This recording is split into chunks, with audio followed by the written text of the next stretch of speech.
Hello, hello, hello! Welcome, welcome, welcome. Good morning, good afternoon, good evening, wherever you may be. Welcome back to my channel, my lovelies. If you've never been here before, thank you so much for clicking on my video. I am so happy you found me. I do so hope that you will like and subscribe before you leave. Become part of the Mama family. Mama's got your back, at least where makeup's concerned, and definitely when that makeup is cheap. Today is True Love Tuesday. We are talking about Meg Ryan and Dennis Quaid. An oldie but a goodie for sure, and one that I didn't know very much about. So hopefully it'll be interesting as well. Before we get started, a very special, very warm welcome to any of those that are new to my channel. I am so incredibly happy that you are here. If you're an OG, hi, how are you? Thank you for coming back. If you have not yet, I hope that you will mash that thumbs up button. I hope that you will subscribe if you have not already. And I hope that you will ring my bell, turn on your notifications, so that way, next time I upload a video, you can come right back here and we can hang out together again. Also, my eyes are already done. I did be sure to film a TikTok on this whole process if you are interested. I'll make sure to have the tags for that as well as all of the makeup that I'm going to be using in today's video listed in the description box below. I don't usually talk too awful much about the makeup that I use during these videos, but of course, if you have any questions about what I used or how I used it, all you have to do is leave me a comment and I will get back to you. Also, if you are not following me on all my other socials, you definitely should go do that. I post fun content literally every single day. And if you're following me everywhere, you don't have to worry about missing a single moment of it. Now that all that is out of the way, let's go ahead and dive into the story. Just in case you've never been here for True Love Tuesday before, I like to go into a little bit of backstory on each of the people in our story, and then we get into their love story together. I like to go through, their youth, their previous love lives, things like that, and then we get into the nitty-gritty. Guys, today's video I think is going to be a good 45 minutes, an hour long. If you see me looking over in this direction, it is because I am looking at my notes, and there are quite a few for today's video. So we're probably going to be here for just a minute. So that means that you need to sit back, get cozy, get comfy, get you something to drink, get you a big old snack, and let's just go ahead and dive in to this epic love story. Meg Ryan was born Margaret Mary Emily Ann Hyra. Who knew that before? Because I sure didn't. She was born on November 19th, 1961. Her top films include Sleepless in Seattle, of course. You've Got Mail, City of Angels. Oh, that's one of my favorites from her. City of Angels is just an insanely... I fell so madly, deeply, truly in love with Nicolas Cage in that freaking movie. He was so dreamy to me. Those, like, sleepy puppy dog eyes, and he was so sweet. He remembers him being like the biggest freaking heartthrob ever. Do you remember the movie Family Man? Oh, we got to do a story on Nicolas Cage. I really do love that man. Anyway, City of Angels, Anastasia, we all know and love that one. The animated movie about the Princess Anastasia, love that. She was in Proof of Life, which was a bad one for her, and then also Courage Under Fire, which was another big one. So Meg was born in Fairfield, Connecticut. She was raised there by both her mother and her father. Her father is Susan Jordan. She is a former actress and then also an English teacher. And then her father, Harry Hyra, was also a teacher, but he taught math. I thought it was a really fun little factoid that both of her parents are teachers. I never would have thought that. Also, her mother is a former actress, and that kind of makes sense. I find that a lot of people that go into acting and view this as some sort of a potential career, they always come from parents who were in the business beforehand. Meg was raised in a very Catholic household. She has two sisters named Dana and Annie, and then she also has a brother who is musician Andrew Hyra, who is member of the band Billy Pilgrim. So I have no idea who that is. Sounds a little bit like a punk rock band or like a rock band. That's really it's not my jazz. Anyway, it's not my jam anyway. But her brother is fairly successful in his own right. He has a music career. And when it came to her childhood, she had a fairly happy childhood. She lived with both of her parents until they divorced in 1976 when she was 15 years old. Meg, of course, went on to live with her mother and just kind of like eked out an existence after that.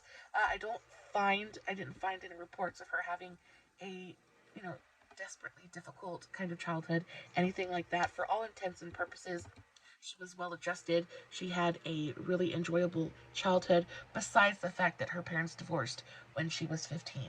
She went to really good schools, and Meg went on to live with her mother until graduating high school in 1979. She studied journalism as an undergrad, first at the University of Connecticut, then she went on to New York University, on to bigger and better things, I suppose. After she studied journalism, she's going to college, and again, she's not, desperately poor or anything like that. But of course, she did have to work to put herself through college if she wanted, like, spending money, things like that. So during her college days, she decided, acting had always been one of those things that she had thought about but never really practiced. But now that she's in New York, and now that she's kind of in proximity to some more opportunity, she went ahead, she went out on a couple of auditions and ended up getting a couple of callbacks. She actually was able to support herself financially pretty easily, doing TV commercials and, local soap operas while she was going through school. She did a commercial for AIM toothpaste as well as Burger King, I believe. And she actually was really great. Of course, she didn't know if she was going to be any good at acting. She had never really formally taken classes or anything like that. But when she started in college, she found that she kind of had a little bit of a natural knack for it and just kind of went for it. And as time went on, and as she is continuing to do both school and her career, or just trying to make money on the side, her side hustle, she's finding out that she enjoys her side hustle quite a bit more than she enjoys going to class every day and taking it test after test. So eventually, this leads her to decide to leave college. Now, she ends up dropping out in her last semester before graduating. And I've heard of so many people's doing True Love Tuesday, doing the backstory on all of these people. We've heard so many people that quit in that last semester to go follow their dream. And I'm like, babe, and of course they probably had to do it when they did it, but oh my goodness, I just couldn't imagine paying for all of that schooling and then dropping out in the last semester. Oh, I would hurt my son. I would hurt my son. Anyway, she decides she's going to leave college a semester early, and she goes to LA, I believe. When she joined the Screen Actors Guild, she actually changed her name and started to go under a pseudonym. So her name originally was Margaret Hyra. She actually ended up picking her grandmother's maiden name as her new last name, and that's how she became Meg Ryan. I had never known that Meg Ryan was a stage name, but apparently it is. And it's such a good one because it sounds so natural and it sounds like a real person. It's not like, there's been some crazy ones out there like Cher, you know what I mean? Meg Ryan, it sounds like a perfectly wonderful name. Kind of perfect for her as well. So when it comes to Meg's list of previous paramours, y'all, it is so short. Quite possibly the shortest list of anyone we have spoken about on True Love Tuesday so far. I think a lot of this has to do with the fact that she got to Hollywood when she was so very young. And before that, she didn't come from famous parents, anything like that. So before she got to Hollywood, her life isn't really documented. However, I can't imagine it was more than maybe one or two since she got to Hollywood, considering she was so young. So when she gets to Hollywood, she kind of gets into acting, and she has a couple of smaller parts. She has a very small part in the movie Top Gun, and she plays the wife of Maverick's best friend. Now, there are rumors that she and the actor that played him, his name was Anthony Edwards, and it has never been substantiated. So we don't know if it was a for sure thing or not, but for the most part, we're just going to go ahead and say it is. And so before she gets to Hollywood, well, right as she enters Hollywood, she's fresh out of college. She's really doing one of her very first big movie roles. and she starts a very tiny fling with her co-star. After this is when she meets Dennis. And again, when she met Dennis, she was very, very young. She had just gotten to Hollywood, hadn't really made a name for herself yet. So she kind of falls into Dennis's arms and doesn't come back out for a good long while. Now, after her and Dennis are together for a little while, she meets Mr. Russell Crowe. Russell Crowe, I have a feeling, could have been, her love, if the timing had been different.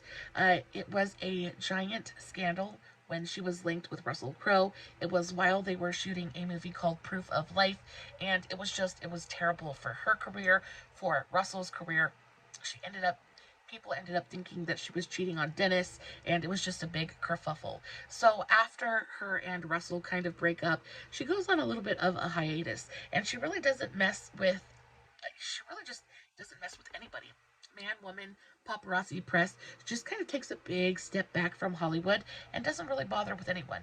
However, she gets into a relationship when was it? Meg and John Mellencamp were first linked together in late 2010.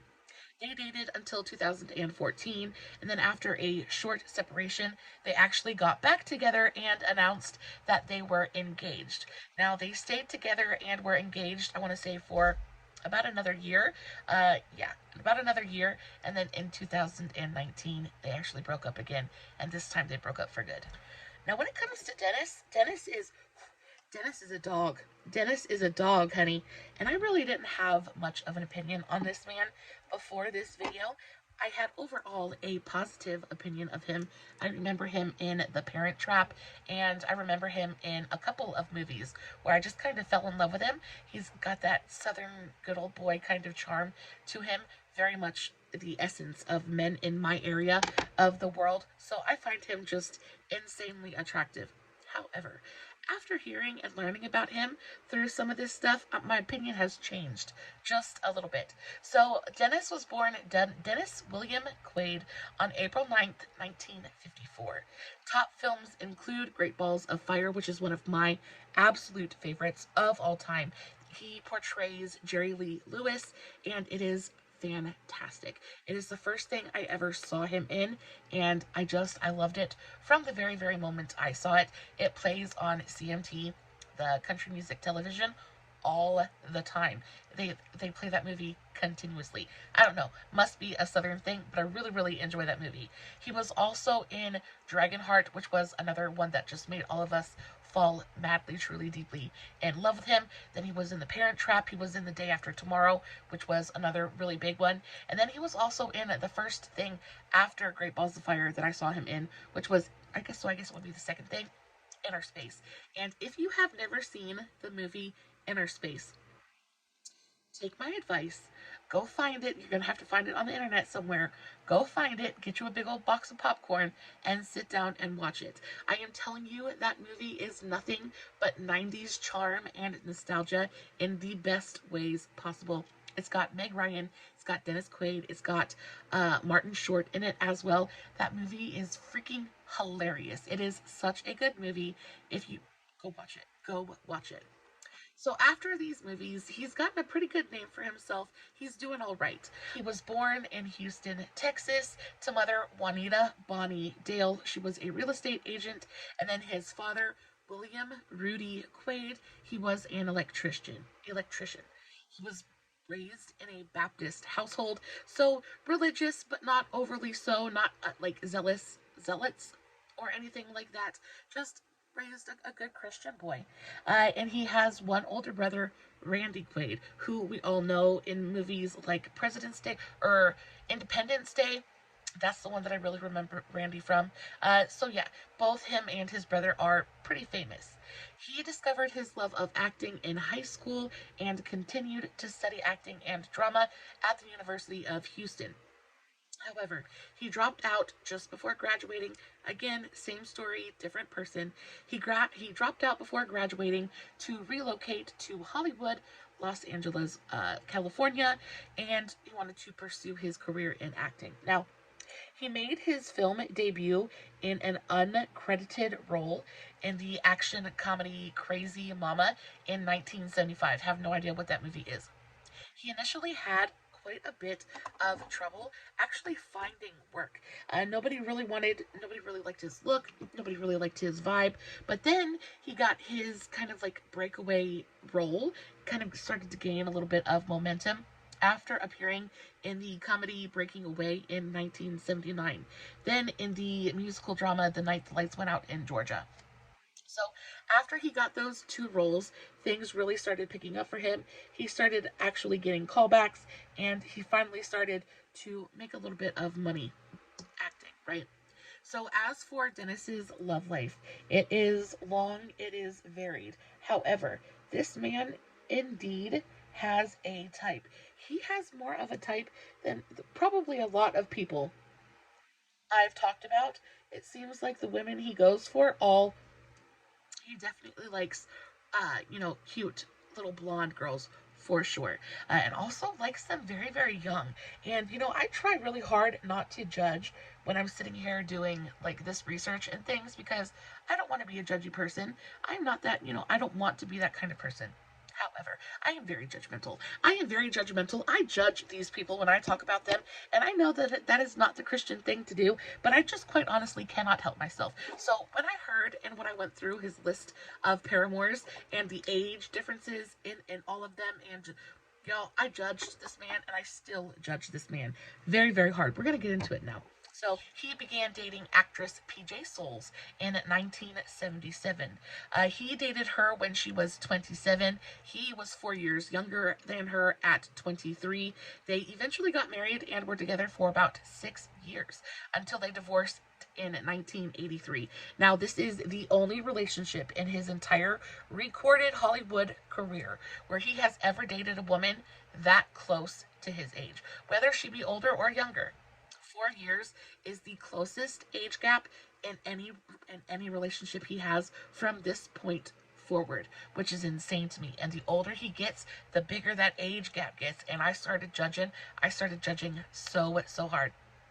Next up, we have the Back to the Future actress Leah Thompson. Now, she played the mom, I believe, in Back to the Future. Absolutely love her. She was in a bunch of different movies in the 90s and early 2000s. He was with her from 1982 until 1987. They met when she was 21 and Dennis was 28. He was 7 years older, so that makes a 7-year age gap in between the two. So he goes from a 4-year age gap in the negative to a 7-year age gap in the positive, right? Okay. So then he moves on to marriage number 2. Then he married his second wife, Meg Ryan. We're going to talk a little bit more about that here in just a minute.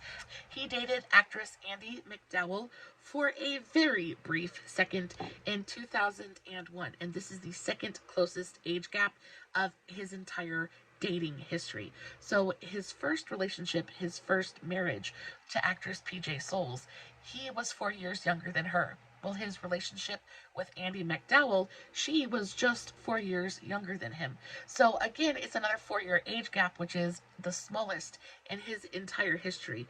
But also, he's still older than her. Right? Next up, we have Dennis casually dating Travis Barker's ex, Shayna Moakler. And this was literally for just a couple of weeks in 2001. They walked a few red carpets, but it was never much more than that. In 2002, he dated a civilian, like a non-famous person, for the very first time. They, again, only dated for just a few short months. But it looked like they had quite a bit of fun. He dated Cynthia Garrett, who again was into real estate. Now remember, his mother was a real estate agent, and he actually goes on to date quite a few real estate adjacent people. So I think he must really enjoy a good real estate agent. He just kind of likes that kind of person. So he dated Cynthia Garrett, who was a real estate designer. He took her to the premiere of The Rookie in 2002. He was 48 while she was 37. That is an 11-year age gap. Next up, we have another non-famous person. So he must have really enjoyed kind of being the big kahuna in the relationship for sure. He ended up dating what was her name? He ended up dating Anna Poach. She was a 20-year-old little girl, basically. A 20-year-old girl. She was a hairstylist. Not exactly sure how he met this woman, but they dated for almost a year. They dated from 2002 to 2003 with a 28-year age gap between them. Marriage number three. Now, this man has been married 3 times up to this point and has 3 or 4 children. 3 children, I believe. So, marriage number three was to Austin based, got it, again, another real estate agent. Like I said, he must really enjoy them. But her name was Kimberly Buffington. He met her in 2003 when she was 33 years old. He was 49, so almost 50. Right? They got married in 2004 and had 2 children together. So that means he's got 3 children in total. He has one with Meg Ryan, and then he had 2 with his third wife. This was his longest relationship ever, and his most successful, just on paper anyway. He was with her for, I want to say, almost like 16 years, 13 years, something like that. Oh, they were together for over 15 years. I apologize. But they got divorced in 2008. And after 15 years together, I really wonder what would make somebody get divorced. And the only thing I can think of is nobody really has put out any statements about their marriages, things like that. None of his ex-wives really talk about their marriages, so I really couldn't find out anything about it. But he does seem to go through women quite like water, honestly. Like, he doesn't seem to be able to nail one down for too long of a period of time. And the only thing I can think of is that I think he's probably maybe a pretty controlling person. And if he's anything like the typical male around here, he definitely likes to be in control and things like that. And it seems to me like he likes to choose very independent women. He is attracted to that, but then he gets them in a wifely role, or he marries them and expects things to change, which is it's so apropos, especially of men of that generation. But he wasn't able to ever really lock down a relationship. Now, on top of that, he was also all of his wives and all of his paramours are so much younger than him. And, it's like the same thing they say about Leonardo DiCaprio. He can't date a woman his age because he's not mature enough to date a woman his age. And I'm wondering if the same thing goes for Dennis, because it seems like all of the women, they get to a certain point, or they get to be with him for a certain point, and you're kind of past that point of expecting change and expecting growth. And when you don't see any at a certain point, you basically just gotta take your losses and just kind of check out for a minute. And it seems to me like that's what the women in his life do. And I feel like it has a little bit to say about Mr. Quaid. Now, as for Dennis and Meg, we're going to get into their story now, and it's equal parts cute and very, very tragic. Meg and Dennis both originally met in 1986, somewhere between 1986 and 1987, while filming for the sci-fi comedy Inner Space. Like I said, they worked on that movie together. The chemistry between the two of them was instant and undeniable. They worked so beautifully together. They were so funny together. Again, that movie is just such an amazing movie. I love it so much. It's such a good one. They met in that movie. The sparks flew. They definitely hit it off. However, they were both in relationships at that point in time, and so they kept it strictly professional. But not David, but Dennis kind of kept that in his back pocket. He kept Meg in his back pocket. Never really forgot about her, and because the attraction and because the chemistry between the two had been so intense right from the very start, he never really stopped thinking about her. So, in a couple of years, in 1988, when another opportunity to work with her kind of rolls around, he jumps at it. They were on the set of Dead on Arrival in Texas. They're working together for the second time, and everything is even better this time because they've already done it before. They already know each other.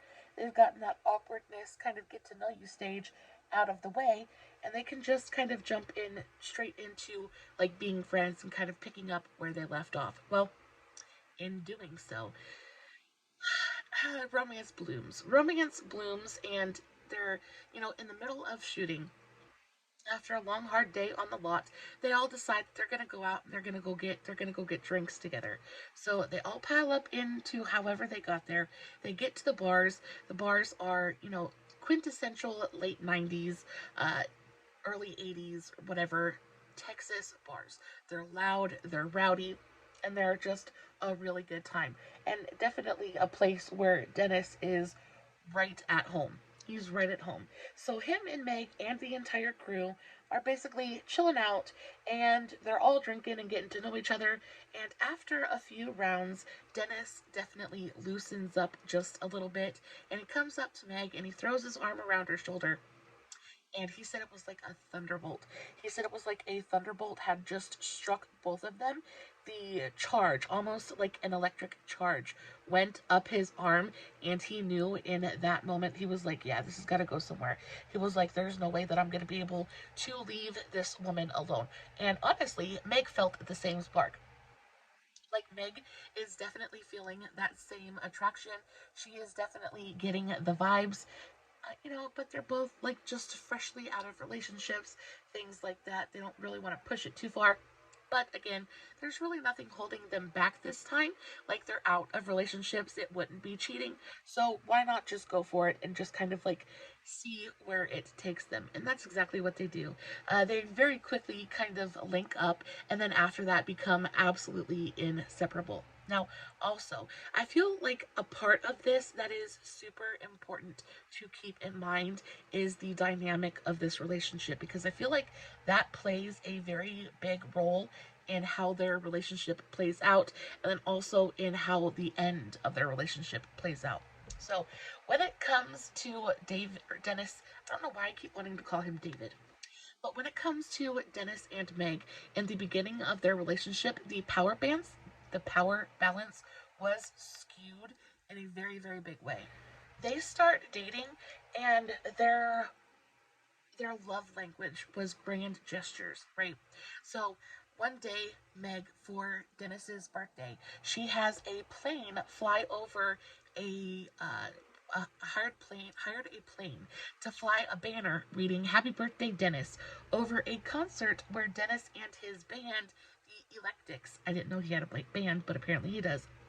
She hires a plane to fly a banner over this concert saying "Happy Birthday, Dennis." And of course, he loves it, digs every second of it. He actually hires a marching band to parade onto the set of her 1988 film, The Presidio, right? So both of them are doing big, huge, giant, grand gestures, really showing their love for each other in very, very big ways. They're also putting quite a bit of effort into the relationship. It takes a lot of effort to do those big, grand gestures. And this is kind of the tone that they're setting, the expectation that they're setting for the rest of their relationship. And unfortunately, this just isn't sustainable. It's not sustainable, especially not in any kind of like real long term way, right? You're not always going to have time or effort or even the want to continue to do and plan out these big, giant, elaborate displays of affection unless you truly, truly are willing to put in the work and continue to stay connected both physically and emotionally and things like that, right? So they've set this tone for their relationship, and somehow like it's like building and it's building and it's building, and of course it all comes crashing down, right? Because Dennis is putting up this facade of this super perfect man, and he is hiding any and all of his problems from Meg. Meg is just sitting here thinking that he is just genuinely perfect. There's like, he's almost too good to be true. He's her knight in shining armor. Until they're back in LA, they're going out, they're having a night on the town, and Dennis lets loose, but he lets loose like a little bit too much, sadly, and he gets a little bit too drunk, and he ends up getting into into an insane kind of almost like physical fight with Meg at this bar. Oh, and it was over something very, very small. But to Dennis, it was a very big thing. And he just like, he was like going for it. And of course, Meg wasn't just going to take it laying down. So she's screaming back at him. They're doing this in public. And unfortunately for them, the press got a hold of it. So pictures were taken.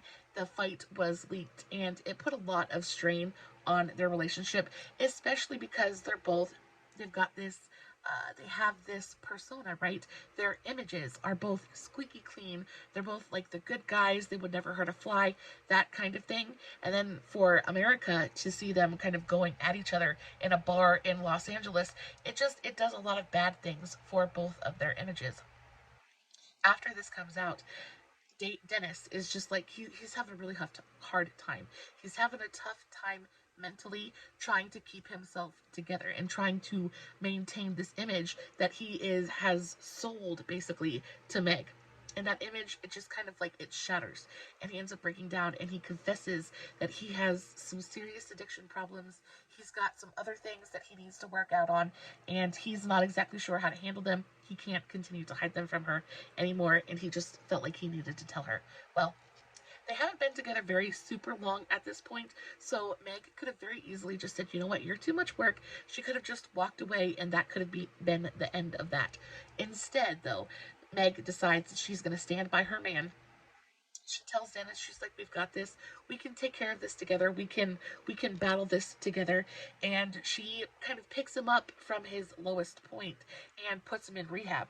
She puts him in rehab and she like puts in the work with him. Not she doesn't just like stick him in a rehab and is like take care of it yourself. She goes to all kinds of meetings with him. She goes to all kinds of support meetings with him. Like, she is there with him every step of the way. And eventually, with her support, he's able to complete the program and he's able to leave the rehab a sober Dennis. After Dennis finishes his stint in rehab, he comes out, he's sober, he's happy, he's pretty healthy, and their relationship is the best that it's ever been. Not only have they refound that connection, not only have they just bested this incredible odd together, she's proven to him that she's capable of standing by his side, that she's capable of supporting him, and he has proven that he's got willpower, that he's able to overcome things. So they're just completely and totally in love at this point. Like, they are the closest that they have ever been. Their love for each other abounds. It is overflowing. So he gets out of rehab, they go to the hotel, and they're just kind of like, they're just chilling for a couple of days, weeks, however. They're just kind of taking a break from life in general, just embracing each other and, their fresh start on life, and, just being proud of him and kind of celebrating a little bit. Now, after this, there's Meg and Dennis they're staying at the hotel. Now, after this, while they're at the hotel, they're having a really fantastic day. They go to breakfast, they get brunch, they're sipping on champagne, and then this idea just pops into both of their heads, and they're like, we need to get married, right? So they had been engaged before Dennis went into rehab, but in order for him to complete his program, they had actually decided to postpone the wedding. Now, before they had postponed the wedding, they had decided that they were going to do this big, elaborate kind of wedding. They were going to do it big, as Hollywood would expect them to do. They're a little bit of a golden couple, so, they're obviously like, at least we kind of have to do it that big, right? Well, after he gets out of rehab, they decide they don't need that big wedding. They decide that they don't need the 250 guests. They don't need the minister and the cake and the dress. All they wanted to do was just dedicate themselves to each other. So they go up to the concierge of the hotel and they're like, we want to get married. You need to find us a minister. So what does the concierge do?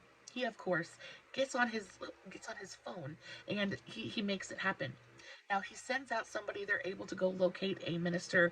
They bring the minister back, and Dennis Quaid and Meg Ryan got married. They got married on February 14th, Valentine's Day of all days, 1991.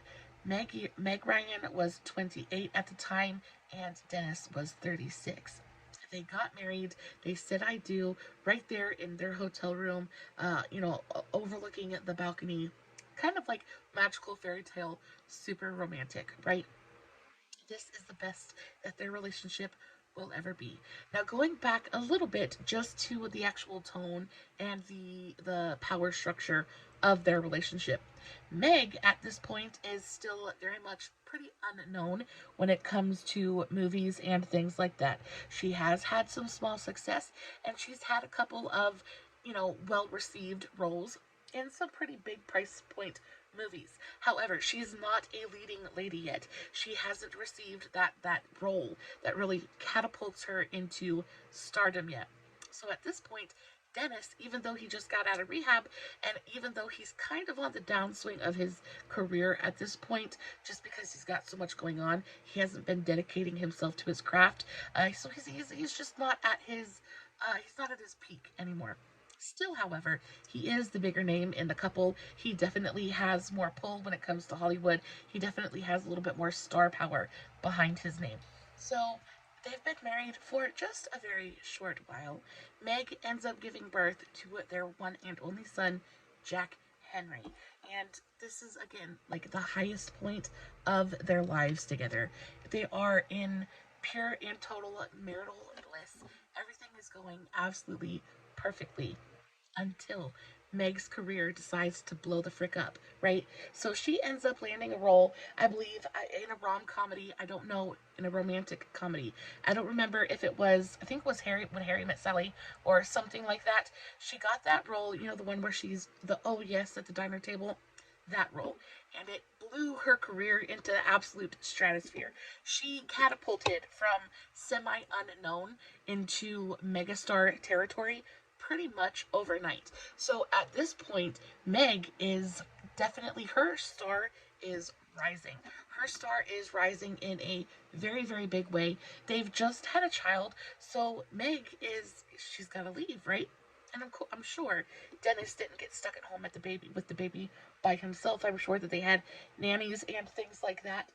But for Dennis, this was a big deal. This was like a big eye-opening kind of deal-breaking moment for him.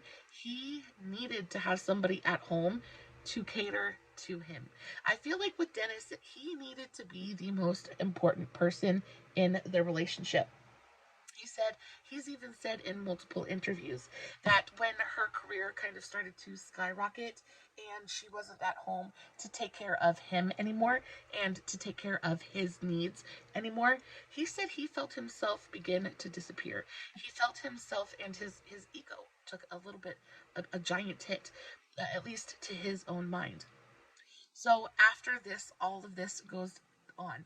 Meg's star, again, is rising. She's got offers coming in every single day. She's got multiple offers coming in all day, every day. And as for Dennis, the offers for him are kind of dwindling, and they're slowly kind of down to a stop. They're trickling down to a stop. And she's got this big pile of scripts to read, and he doesn't have any.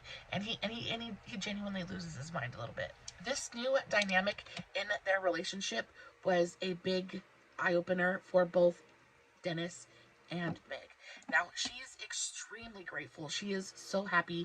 This is everything that she's been hoping and wishing and dreaming for since she got to Hollywood. Her career is finally starting to pick up. She's getting really fantastic roles, and she's getting a lot of recognition. She is incredibly happy. Unfortunately, the happier Meg gets, the more unhappy Dennis gets. The brighter her star shines, in his opinion, the dimmer his gets. And he can't deal with it. He doesn't know how to cope with it. And because of that, he starts to act out. And part of his acting out is seeking solace in other avenues, mainly in the arms of other women. Dennis starts to cheat on Meg with just about anybody that he can. He becomes very unfaithful. He becomes very sloppy about it. He doesn't try to hide it from Meg. I feel like he and Meg, because she wrote a book about it, she's talked about it quite a bit. She says she almost felt like he was using the infidelity as a punishment for her success. He kind of said, I might not be able to dim your shine, but I can break your heart. And that's what he does. He goes out and he cheats on her, and he cheats on her time and time and time again. Now, the only thing I can say is different between Meg and Dennis is that Dennis kept it out of the public eye. Dennis was at least a little bit discreet enough that even though Meg might have known about it, the press certainly didn't. And if they did, they weren't sharing it. So he was keeping it pretty low key. As many affairs as he did have, it was never front page on the tabloids. Nobody knew about it. But at a certain point, Meg gets to a place and she's like, I can't take this anymore. I can't take my heart being broken anymore. I'm sad, I'm tired, I'm lonely. I don't know what to do. My husband is kind of an a-hole, and I need some freaking comfort too, right? Then she gets the role that pretty much ends her career. She is sent the script for Proof of Life. Now, this is a dramatic kind of action movie. Her counterpart is Russell Crowe. She reads the script. She's like, you know what? At least it'll get me out of here. It'll get my mind off of my current situation at home. So she agrees to do the film. She signs on to the project. She packs her bags and she heads out onto location. Meg is sad. She's hurt. She's lonely. She's away from home. And she's kind of thrust into this role where she's looking at Russell, and he's kind of like, of course, he's her love interest in the movie. He's also just so perfect and so charming and kind of exactly what she needs in that moment in real life as well. He's supportive, he's caring, he's kind, he listens to her. He kind of checks all the boxes for Mr. Right Now, and she ends up succumbing, and she and Russell, they begin an affair together. And this was unfortunately what basically destroyed her career. So she is kind of known as America's sweetheart. She's pretty much the girl next door at this point. She's Hollywood's golden girl. She couldn't hurt a fly. She would never break the rules or do anything wrong. Now, unfortunately, she wasn't as smart about the affair as Dennis was about his, and very, very soon into them beginning their affair, they actually get caught out and about canoodling in the city they were filming in. They got popped by the paparazzi, published on page 6, and from that point on, the media and the world basically exploded for them. Everybody instantly went after Meg, and they went after her in a big way. They were basically, how could you? Like, this isn't you, this isn't your character. And, you know, what we tend to forget is the image isn't always necessarily true to the person, right? An actor, we only see what they decide to show us, and they're not all one-dimensional. You know, even if they're like a villain or a goody two-shoes, no one person is one thing all the time. So she starts this affair with Russell. She makes a mistake, and the media absolutely crucify her. And Dennis doesn't help at this point either, because Dennis doesn't come to her rescue. He doesn't say, oh, you know, like, we're going through problems and I understand why she did it, things like that. He basically throws her under the bus, talks about how hurt he is, and, you know, he basically knew that their marriage was over at this point anyway. Now, honestly, her and Dennis, their relationship had been over for a good long while, even before she left to go shoot the movie in the first place. Like, they had already been speaking about separation. They already knew that they were headed towards divorce. And the only thing about it was that it just wasn't documented. It wasn't on paper yet. They hadn't filed yet. So because of this, Dennis was able to really not take any of the blame for the situation at all. And all of it was pretty much thrust onto Meg and Russell. Now, as soon as the affair was kind of found out about, the media, like I said, crucified them. When the movie that they worked on together, Proof of Life, when that was released to theaters, it absolutely bombed. Everybody boycotted it, basically. Nobody wanted to go see the movie. And Meg went from America's sweetheart to the Scarlet Woman. She says that in her own words. She said she had never felt so ashamed and so humiliated in her entire life. She would walk into a room and literally everyone would stop speaking and just stare at her. And it was really difficult for her to reconcile. she went from basically being the golden child to being the redheaded stepchild, and it was really difficult for her. She was broken inside. Not only was she having to focus on losing her marriage and losing the last 10 years of her life, but she's also having to work to reconcile losing her career, the same thing that she had worked on so hard, put so much blood, sweat, and tears into, and in one fell swoop, with one wrong decision, the the world, the media, basically was taking everything away from her, and it began to be it was just altogether too much. Now she does end up divorcing Dennis. They get divorced. That was kind of a foregone conclusion. Now, when it comes to her and Russell, this is where you're like, oh, you risked it all for this relationship. I mean, at least like go for it and try it out and see where it goes. Well, when it comes to Meg and Russell, they only lasted for about a year. They kind of took a step away from Hollywood, tried to like run away from the rumors, because the impact hit Russell really hard as well.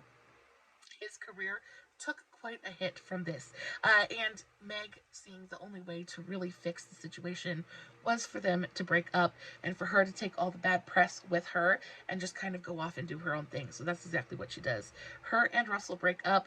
Russell actually goes on to get married and he has children, and it didn't take him very long to move on at all. But this scandal followed Meg around Hollywood for the next like 20 years. It was really, really difficult for her. After Meg and Russell broke up, she went on to date John Mellencamp on and off for a good long while. They got engaged, but ultimately they didn't last. They busted and they broke up, and she has basically spent the rest of her time just enjoying her own company. She's never gotten married again. She's never really been, besides John, in any kind of serious relationship. She just focused on raising her son. So she did have a son with Dennis. She had her boy, Jack Henry. She really devoted herself to raising him. And then after he was pretty much raised, and she was like empty nesting, basically at the point I'm in life right now, she decided, you know what, there's still a whole awful lot of love in here that I could give somebody. We need to find somebody to give this love to. She adopted her daughter Daisy from China when she was 14 months old in 2005. And since then, she's basically just been enjoying raising her children, enjoying her life. She really hasn't had much to do, if at all, to do anything in Hollywood. She just took a step back, basically retired for a little while. Now, since then, she has worked on a couple of different projects. She's been in about 13 little things here and there. Luckily, though, this year she's coming back. She's doing a movie with David Duchovny, which again is another guy that kind of fell off the planet there for a little bit. But they're kind of making their comeback together in the romantic comedy What Happens Later. So I'm super excited for that one. Cannot wait to see it. As for Dennis, he went on and he did his thing. He got remarried. He's been in a bunch of different relationships since then, each woman younger than the last, and each relationship shorter than the last. He is again, I don't know. I want to judge this man very, very harshly. So I'm trying not to do that, but he is still alone. He does actively have roles in all of his children's lives, both the children, the twins that he had with Kimberly, and his son that he had with Meg. Other than that, there's no super special someone else in his life either. Guys, that is the end of today's video. This is the finished look. What do we think? Do we like it? Do we love it? Let me know in the comments below. As always, no filters, no fancy lighting. It is just me sitting in front of my camera telling you guys an epic love story. Hoping you guys are enjoying what I'm doing. As always, I will list everything in the description box if you enjoyed it. Don't forget to give it a big old thumbs up, and until next time, stay safe, take care of yourselves, and remember, you're important. Bye.